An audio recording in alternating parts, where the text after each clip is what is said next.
All right, you ready, Jack? You ready, Joe? I'm good. Here we go. All right, welcome everybody to Maggie O'Brien's. I'm Eddie McVey here at Maggie O'Brien's, the corner of 20th and Market Street, right across from our beautiful stadium where our St. Louis City Soccer Club plays. And as always, I'm sitting here with my good buddy and the St. Louis City broadcaster, Joey Zanaboni. Joey, how are you, bud? Eddie, pleasure as always to be with you. And I could not be any better because St. Louis City SC has become the first expansion franchise in the history of Major League Soccer to win a conference in its first season, the Western Conference champions.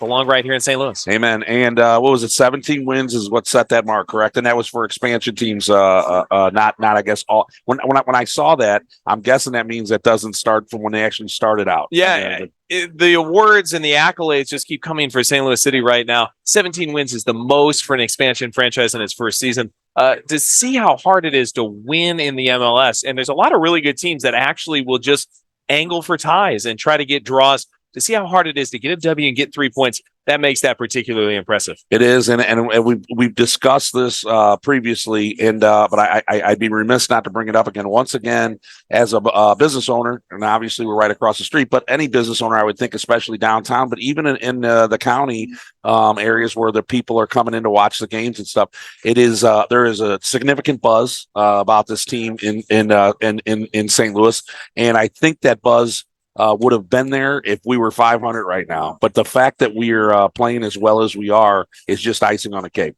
Yeah, I mean, if you look at where a lot of people across the nation expected this team to be going into the final regular season game on October 21st against the Seattle Sounders, they thought the St. Louis City team would be basically wrapping up. It'd be just a mere formality. I think a lot of people in this community knew the team could be good. They've still exceeded all expectations and gone way beyond it. And it's created this not only buzz, but something that's gone way beyond sports, I think, in this area. Absolutely. And what a good timing on their part with the Cardinals stinking this year, which actually was great timing as far as keeping some sports buzz going. I mean, I would love it if we had Cardinals, Blues, and City buzzing at one time and winning championships at one time.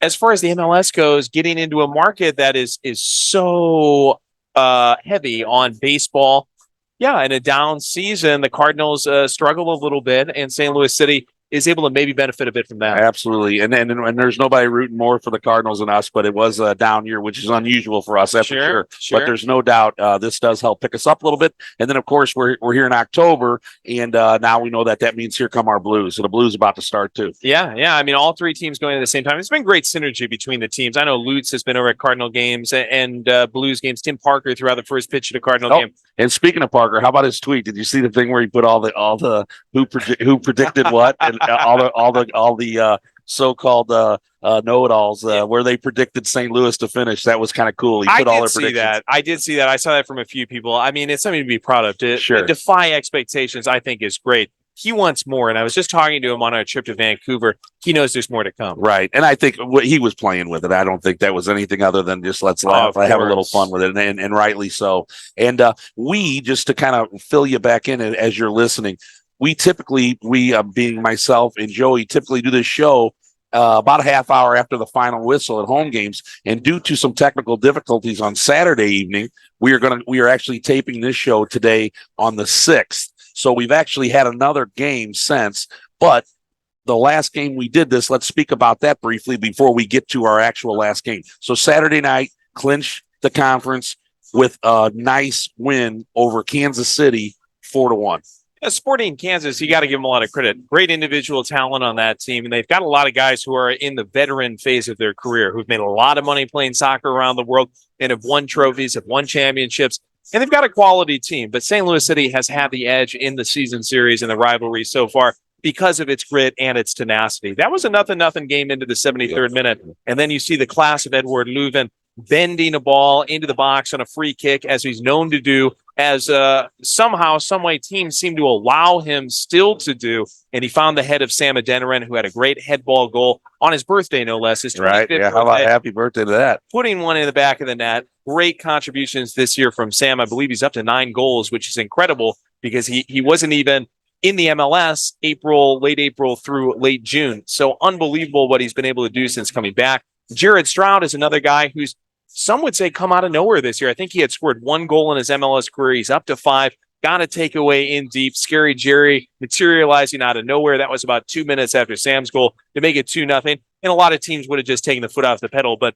a lot of teams don't have Joao Klaus, who scored twice in about 5 minutes himself. Unbelievable. I mean, to make it 4-0, a 4-1. What a year he's having. And we've discussed this before, but obviously him, I mean, the year the big man's having, but this whole year, even when he was out, it just seemed like next man up. I mean, that's been literally the call of the entire year. Who's the next guy? And I don't know the number off the top of my head, but how many guys have scored this year? There's been a lot of guys that have contributed. 3 guys have scored at least 9 goals. And you talk about missing time. Joao Klaus missed 4 months with a quad injury, and yet somehow he's still at 10 goals, is still within shouting distance in the Golden Boot race, which is absolutely insane. But to your point, what's more insane to me, the number of players, I believe it's 28 players have played at least 1 minute for St. Louis City, and 20 of them have scored a goal this year. And that can only help us moving into the playoffs when you got guys that are getting out on that field and it's not their first touch for the season or only their second time out there or whatever. I mean, that's only gonna help us in the long run. And the more I feel like that those guys can all get out,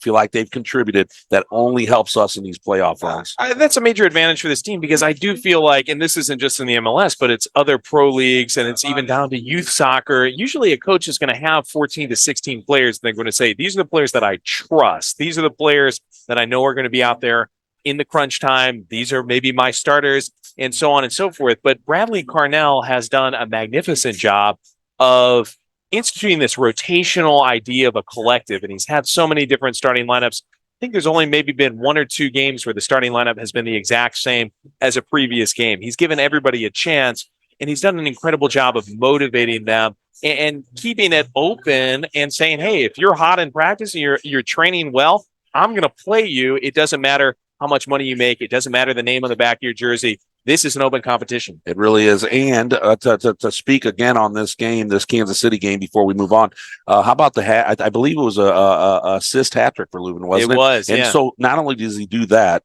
I mean, his set plays the whole year. I kind of found it interesting that you said yet again that this other team has allowed him to get that ball across. It not only his set play been phenomenal for the year, but also just his ball, just getting the ball across in normal play. It does sometimes surprise me that he, at least from a fan sitting in the stands, it does not seem like they are just straight up just keying on him, which I would think, because so much of our play begins with him. I would think there'd be more of that the other team would be keying on him more than they do. Yeah, or maybe they try to and they're just not able to accomplish it. Easier said than done, right?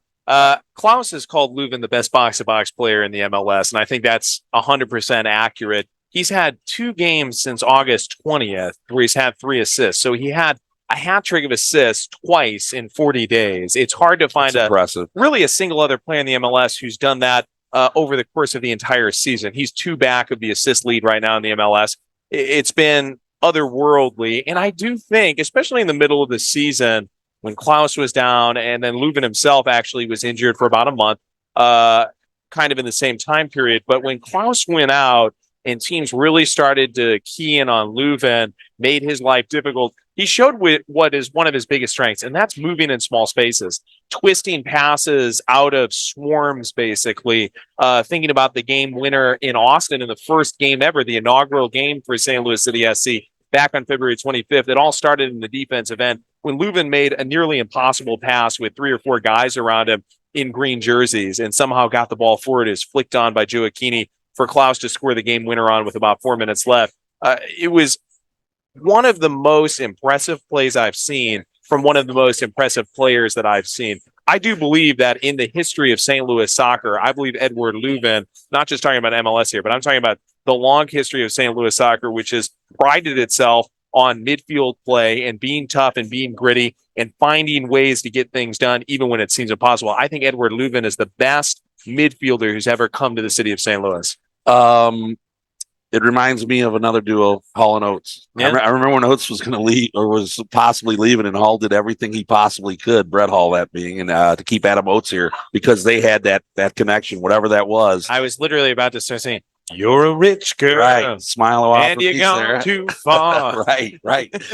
But that being said, with those guys, it has been impressive this year, and they've really they've made St. Louis, I think, that extra step. We've turned the corner with those two on this team. And I wonder how this works because I don't know. I defer to you on this. I've had a couple people ask me this question. Is this something when a guy's having a year like this, the same thing with our goalkeeper, with Berkey, is this something where a Premier League team comes and plucks him away? How does that work? Well, there's eyeballs for sure. I mean, there's definitely people watching from leagues in Europe, but you have to remember Edward Leuven played in the Bundesliga, as did Roman Berkey and Joao Klaus. He was involved with Hoffenheim, which is in the Bundesliga as well. Wasn't at the top level, but all of them have that experience. And one thing that really unites all those guys is how much they love playing in St. Louis. And I do think it's a different vibe in the MLS. It's a little bit of a different game in the MLS, not to take anything away from it. Edward, though, was on CBS on the Golazo Network show, Morning Footy, talking just last week about, this league has improved a lot, MLS, over the last few years. And he said he wasn't shocked, I believe, by the quality, but he said a lot of people might be surprised by how good it's gotten. And so based on everything he said, and you go up and down the list, whether it's them or whether it's Nico Gioacchini talking about how St. Louis is his new hometown. By the way, he was born in Kansas City, so that says a lot. Basically, he said, because of how I've been treated in St. Louis, this is my hometown. These guys really want to be here and build something special over the long term. And I've gone on record before. I've said this in at least one interview. I want to make sure that it's stapled home here, Eddie. If any of them are ever talking about leaving, I will be the first one to lay down in front of the U-Haul truck. I will literally be in the driveway like this. Please don't go. Please don't go. Duct taped down to the sidewalk if necessary. If you haven't been to a game yet, and this is what I think they're talking about, if you have not been to a game yet, do your very best to get over to this to see this team play. They left no stone unturned when they made this stadium. It is absolute class act over there. It is a great place to watch a game, but it is intense. It is packed. People stand the whole game.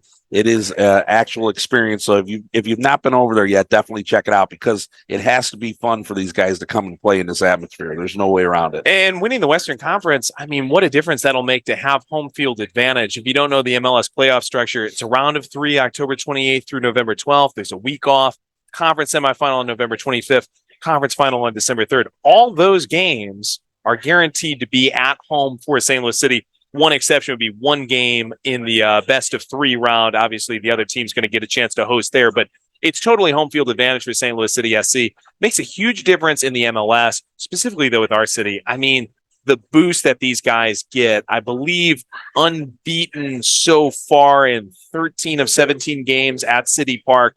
It means everything to them. Yes, it does. And if you haven't been there, get there. We are at Maggie O'Brien's here at the corner of 20th and Market Street. We've been here for almost 45 years. I am Eddie McVey with Maggie O'Brien's. This is my good buddy, Joey Zanaboni, who is with the St. Louis City Soccer Club, and he is our very own home broadcaster. And we're getting produced here by our good buddy, Jack Milliken, who's handling all the ins and outs and the ones and the twos. So anyway, so come on down and see us here at Maggie's before or after the game. We got food, we got drinks, whatever you got going on. We'd love to see you, your friends. Great place to meet before, great place to be after the games. We have a great crowd. It's a good time. We look forward to seeing you. And of course, that's for the soccer games, but it's also for the blues, for the concerts, for anything going on in downtown St. Louis. We'll be here. We're ready to take care of all your wants and needs when it comes to food and drink. So please come down and see us. Okay, let's get to the last game, which we're basically, I feel like, and they played for nothing, and it kind of came across that way.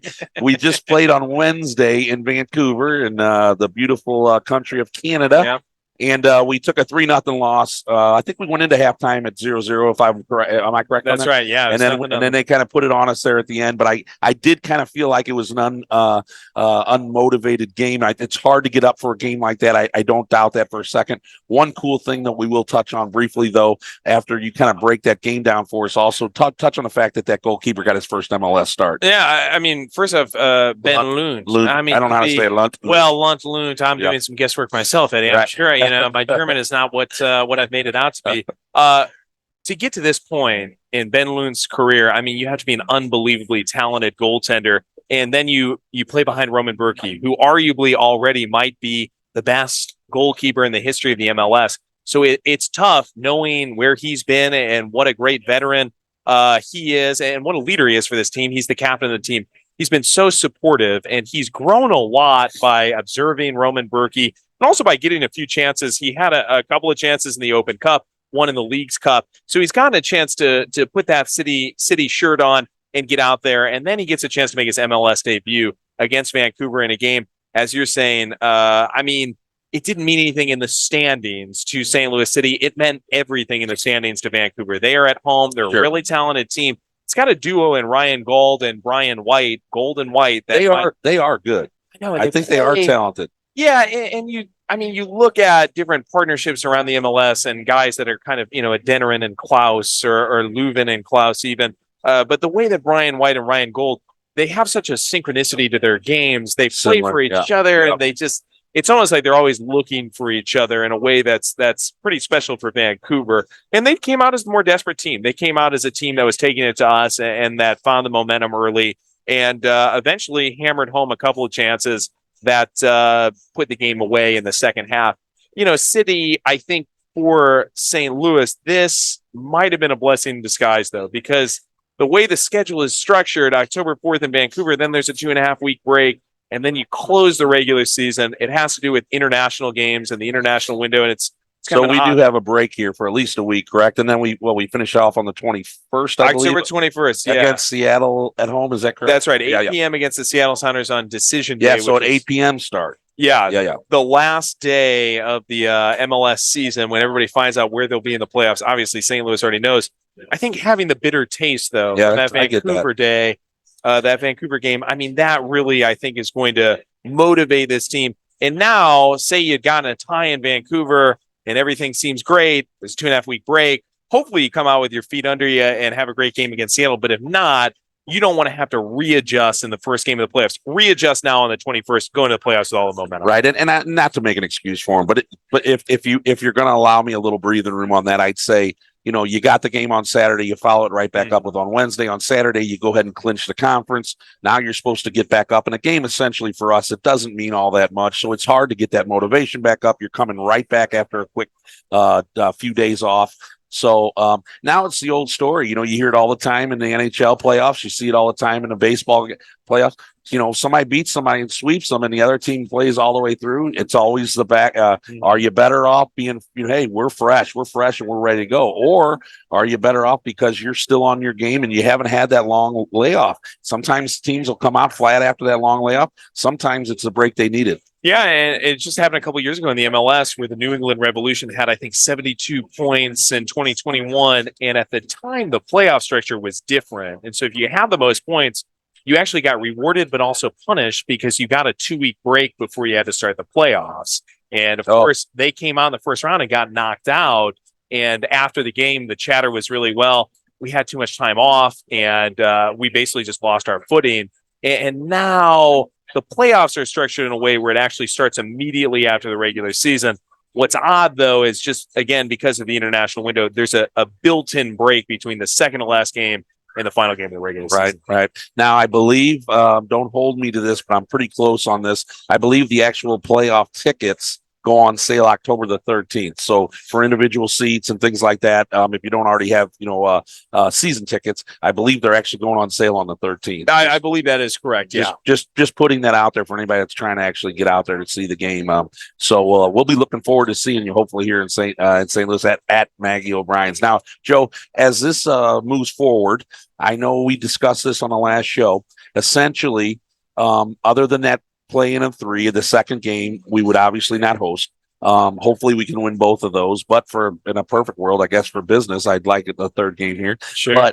But if we move on to those next rounds, it's single elimination, and then really based off of what we discussed before, correct me if I'm wrong, but Cincinnati would be the only team, if we would both get to the finals, Cincinnati would be the only team that would actually be able to host over us. Is that correct? Yeah, it's still in flux right now. So Orlando has a shot, and there might be another team in the Eastern Conference that has a shot, and that's why October 21st is still really important. It's important, right? Get 3 points there, and you'll feel good about it. Shout out, by the way, to Pat Noonan, St. Louis Soccer legend, who is the head coach of FC Cincinnati. Right? And wow, what a job he's done there. Yeah. That team was like the book on what not to do as an expansion team. 2019 to 2021 finished last every single year. And Pat came in last season and made an immediate impact. They saw an uptick. And then this year, outside of the one game that, yes, happened to be in St. Louis where City blew them out 5-1, outside of that, they dominated almost every other contest.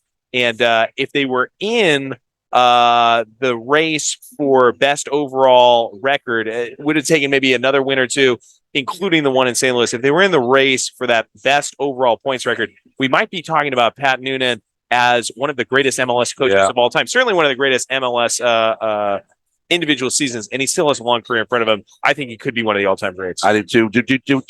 Did we not play them in like the gold, one of the cups? And I think we played a lot of the reserves, and I want to say they beat us in that. Is that correct? It was right around the time of the Open Cup. You're right about that, but it was an MLS game. They came here and there was a 3-hour long rain and lightning and tornado delay. I remember where we were all sitting in the press box. I remember I stayed at the bar, ladies and gentlemen. I stayed at Maggie O'Brien's. I never went over there. There was well, you couldn't be over there. Well, right. Yeah. Everybody the time the sirens are going off and all this. And then about 18,000 people came back from the 22,423 tickets that were available for the game and purchased for the game. 18,000 came back and cheered the team on. The game didn't even start until, as I recall, it was past 10 o'clock or right around 10 o'clock, and City blew them out 5-1, scored about 3 minutes into the game, and just never looked back. We had 3 games this year that were significant weather games. That one, another one that was just absolutely wicked cold. I forget who we were playing. I didn't go to that one either. Gave those to my niece and nephew. And then we had the one that was unbelievably hot. I mean, I didn't go to that one. That was a Sunday noon game, and you could see. And in all those games, we were still all the seats were full. That's what I'm saying. That amazes me. Pretty amazing. Noon on a Sunday in August, and that place was packed, and you could see when they showed the people in the stands, you could just see how everybody was just sweating to no end. There's been other games on the road that have been impacted by weather, and the way these other fan bases approach it, I don't think there are too many of them that would have that many people come back. Right. Okay, quick question on my end on the food and beverage end. While in Vancouver, and did you eat anywhere good? Do you guys? Another good question. When you're on the road like that, do you guys typically stay pretty close to the stadiums? Yeah, in this case, yeah. Okay. It does vary a little bit. I remember when we were in Denver, Stan Kroenke's built that stadium way outside of Denver. He's built it 30 minutes outside in Commerce City. But for the most part, yeah, usually right around the stadiums. And shout out to Vancouver. What an unbelievable town. It's a great town for so many things. Nature, skiing, whale watching, and then the town itself is really vibrant, great urban area as well. And this place called Joe Forte's, Eddie, and I just took a risk. I said, I'll try the steak tartare. Uh-oh. I had no idea what steak tartare was. Yeah, it sounded like raw steak. Yeah, it sounded like something you would raw hamburger, right? Yeah, it sounded like something you get at the dentist. Just is. How did you like it? I like steak tartare. I loved it. But now the next morning it caused a few problems. I'm not going to bore you with that. That's okay. Boy, no, I get that. Did it come? Some of them serve it with like a raw egg on top, or no? There was no raw egg, but it was garlic bread. It looked like just thin pieces of garlic bread. Crackers, thin pieces of garlic bread. Scooped it up. I'm a sea salt black pepper man on there. I love that. I love the idea of it. There's a guy stealing my menu. It's amazing. How about that? Get the steak tartare. Get the Eddie. Taking my menu. There he goes. For security there. That's all right. He can keep a souvenir. Sure. But anyway, yeah, that's cool. So I always wonder that because I notice the guys come that when they're staying here, they typically stay, I think, over right next door to us. But I typically will see those guys about 3 hours before the game. I don't think people even realize it, but they're always in their sweatsuits or whatever. A lot of times, I think sometimes the teams will get on a bus and they bring them over. But there's been a few of the teams, if I'm sitting on our outside patio, by the way, come on and enjoy the outside and sit outside at the patio bar. They'll walk right. The team walks right down the street, right into the stadium because they're right here. But I do know some of the teams also, I guess, have different rules. They load onto a bus on the other side, and I guess let them off somewhere. Well, one of the things I love about all the MLS players is they're so relatable. Oh, without a doubt. It's just very, very much out of the page of regular life. And no offense to any other athletes in any other sports, of course, but. Right. To some extent, because the payrolls are lower in the MLS, I think that does keep the players a little bit closer to the people. And it's just incredible to me the number of players from City that stick around after the game to make sure every autograph and every picture is taken at the end of the day. And at the end of the night, even when there's a weather delay, they go out there and they are right there among the fans. That's cool. And I notice it here as well, like for after games and things like that. If a guy comes in and gets a bite to eat, it's kind of funny at that early on in the season. Not everybody knew who everybody was. Mm-hmm. But now everybody's, start, hey, that's so-and-so. Hey, that's so-and-so sitting over there. So cool, man. I can actually speak to that, Eddie. When we were here last time, I was sitting right there at a table, kind of in a break and recording. Had somebody come up to me. He wanted some life advice. He said, I'm a 26-year-old guy. A priest just asked me to become an altar boy at my church. What do I do? And I thought, well, you're a St. Gabriel boy. You got to have the answer. I said yes, personally. But I said, listen, sneak the wine. The fact that you're coming up to me and asking me that, it shows that, I might have sunk in just a little bit, whether it's an altar boy question or something that has absolutely nothing to do with sneaking wine. Go ahead and come up and ask. So, yeah, come on up and ask. And actually, if you do come in after the games, folks, remember we typically do this show about 30 minutes after the whistle of the home games. We just kind of recap what they've been doing, and not only in that game, but maybe the previous weeks. And keep in mind now, as we're getting ready to go into the playoffs, that we will be sitting here. So please come up and say hello to us. We're right inside after every game. Eddie McVey here from Maggie O'Brien's. Joe Zanaboni from St. Louis City. We look forward to what's coming up. The playoffs are about to start. We got a little bit of a break here, Joe, and then we're going to be going into our final game against Seattle. Like he said, it is kind of a little bit more important than you thought, and I guess I should have said that too about the Vancouver game.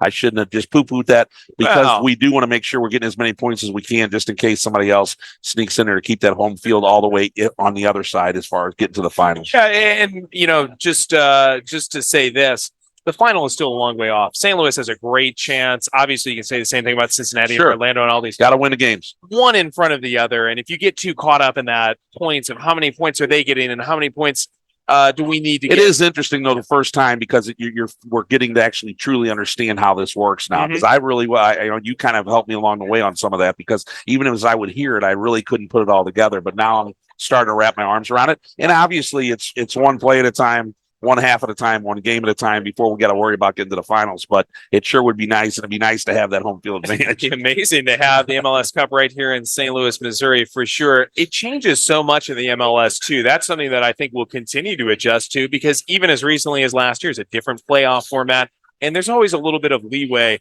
For example, the October 28th, November 5th, November 12th dates, I actually just found out over the last couple of days, those are actually suggested dates, right? And the teams can choose a date that's a day before, a day after. And so there's a little bit of leeway as well. And the times too are going to be determined by time, time slots and stuff, by what teams make it and things like that. That being said, ladies and gentlemen, thank you for being with us here at Maggie O'Brien's at the corner of 20th and Market Street.